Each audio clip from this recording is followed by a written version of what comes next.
사랑합니다. 축복합니다.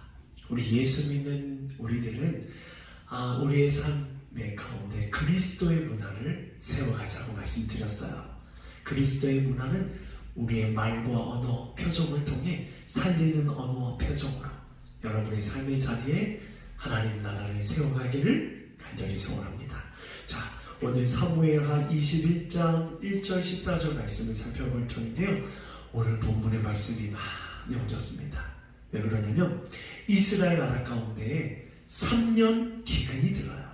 그러니까 다윗이 하나님께 여쭈어요. 하나님, 왜 이 기근이 생겼습니까? 하나님이 얘기합니다. 사울 왕이 기브온 사람들을 못 살게 굴었기 때문에 이 기근이 생겼다고 말씀해줘요.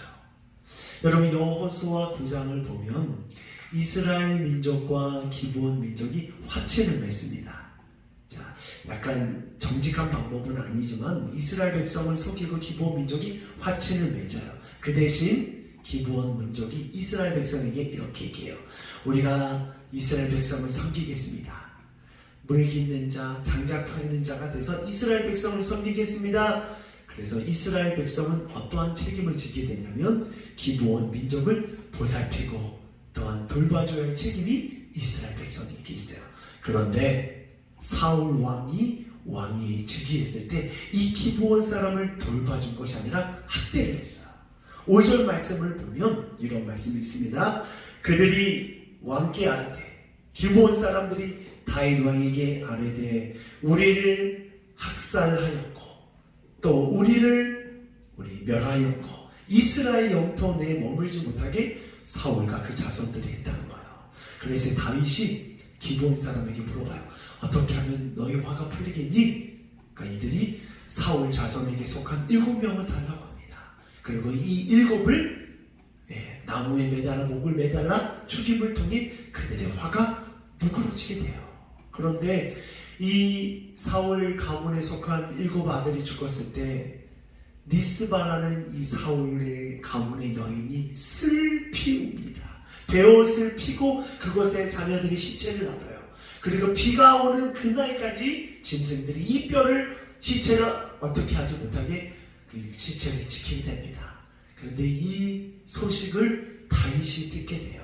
그래서 다윗이 이 여인의 모습을 긍휼히 보고 나서는 어떤 행동을 하냐면 그 옛날 우리 사울 왕과 요나단이 길르앗 야베스 가운데 버려져 있는 그 시체를 잘 추스려서 우리 사울 왕 가문의 기스, 그 아버지의 묘에 장례를 치르게 되면서 오늘 본문 말씀이 마무리돼요.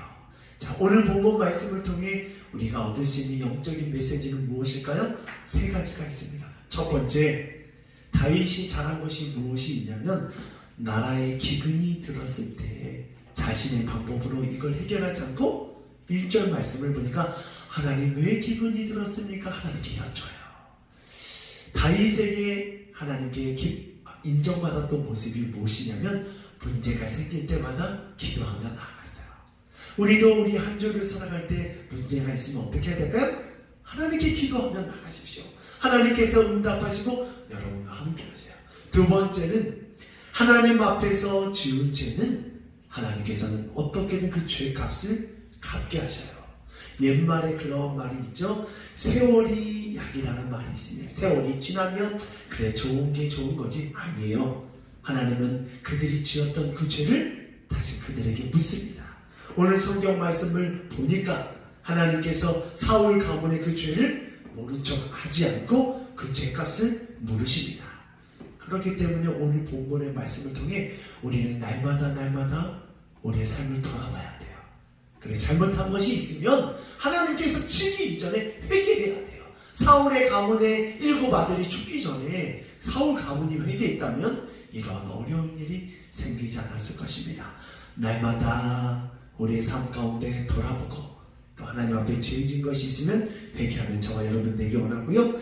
마지막으로 오늘 본문에 다윗은 긍휼의 마음이 있습니다. 리스바라는 여인이 굵은 베옷을 펴고 그 시체들을 놓고 짐승들이 먹을까봐 비 오기 전까지 그 시체를 지킬 때 다윗도 긍휼의 마음을 품고 사울 왕과 어때요? 우리 우리 요나단의 그 시체를 잘 추스려줘요. 잘 추스려주고 나니까 비가 오기 시작합니다. 사랑하는 옥토교회 성도 여러분, 우리 그리스도의 기적과 능력은 우리가 하나님의 긍휼의 품을 품고 원수를 사랑으로 갚을 때 하나님께서 역사하셔요. 하나님이 기뻐하셔요. 이번 한 주 살아갈 때 어떻게 살아가십니까? 어떻게 살아가시겠어요? 하나님의 마음을 품고 원수를 원수로 갚지 않고 사랑으로 긍휼로 나아갈 때 하나님의 능력이 저와 여러분 삶 가운데 가득하기를 간절히 소원합니다. 아멘.